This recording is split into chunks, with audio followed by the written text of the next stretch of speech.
the other one now, your own readiness to coach others. And I often have some fun with this because I don't know if any of you, again, same thing, what if anything stood out for you before I make my comment?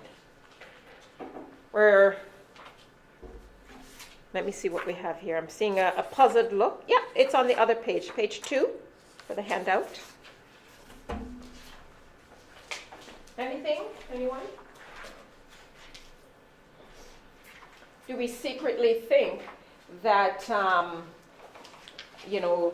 there's these finishing people's sentences, but do we secretly believe that if people were less lazy, they could get so much farther ahead in life? See, we don't want to admit those things, but I tell you, when you go through the process of being prepared to coach, it doesn't matter what your professional background is. So when I was in coaching school, we had physicians, lawyers, real estate agents, you name it, just people from a variety of backgrounds, counselors, social workers, because they realize that you have your professional knowledge. The coaching skills now just elevate your game where you can better connect with people. So when we hold those thoughts, if they weren't so lazy, or, why can't you just say, maybe prepare a batch of meals on Saturday so you don't have to be buying food for during the week, right? So these are judgments that we're bringing into the situation. And our clients can feel it. And you know how they can feel it? The questions that you ask them. So do you think that if you took the time to prepare your meals on Saturday, that it would give you more time? How many of you think that's an awesome question and a reasonable question? A few of you. Yes, I must be honest. I love the honesty, right? So on the surface, it sounds awesome and reasonable, but I like how you're shaking your head. What is it that doesn't resonate with you in that question? You're not asking them what they think would be the best approach, rather than you're like putting your thoughts and asking them, do you agree with that?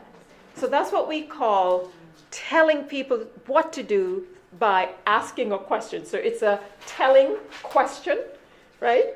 You should prepare the meals on Saturday. That's essentially what you're saying. And again, it's bringing onto them your own set of experiences versus asking. Shaking your head. Any comment? Oh, I'm just saying you can't input your own values on somebody else if it's not realistic to them, right? Yeah. And we can say it in this space, and yet when we are in front of our clients, the situation changes. So when you're in, be it a hospital, nursing home, whatever organization that you're working for, you have expectations from your own reporting manager, right? You have expectations from, be it a regulatory body, to deliver your service in a certain way. And sometimes when we look at those expectations that are placed on us, we tend to allow some of these knowings, these knowledge, to go out the door. And so you might be trained to say, okay, you got to raise the question of, obesity with this person. Let them know that there's some weight issues here and what needs to be done. And I've attended workshops where they literally have said that.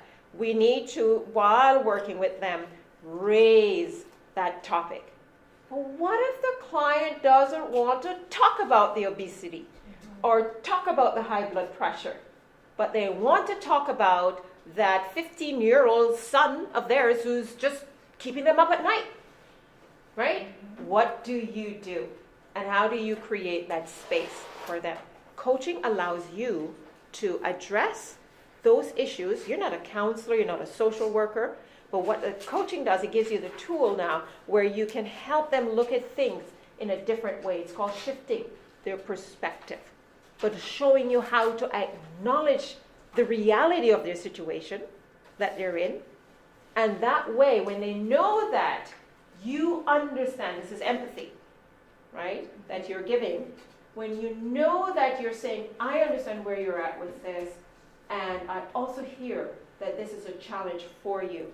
And I wonder, would you mind sharing some of the things that you think could be done to help ease this pressure on you, right? And so they can say, oh, I don't know, no. That's where you can do your referrals and so on. Because until you address that, they won't hear anything that you're going to say or want to say. Right? So, very powerful. And then, how many of you enjoy giving advice to others? Let's be honest here. We've known each other now for 33 minutes. Okay? Over the room here, but no one over on this side. Okay. There's a little hand going up here. Yeah. Most people like to give advice to others. And even people who come for coaching, they will say to you, so can you advise me how to? Because it's just how we're socialized to think. So now it's up to us to understand that our role is not to tell people what to do. Our role is through the power of questioning, right, is to help people realize the potential that lies in them and help them pull it out. And we've seen this work across the board, healthcare, business, you name it. So someone who wants to quit smoking, my husband actually works in a hospital. He's a healthcare professional as well. And he does a lot of work in the area of respiratory therapy. So there's quite a number of clients who will come to them and they are smokers, making their health worse. And he's used these tools on them.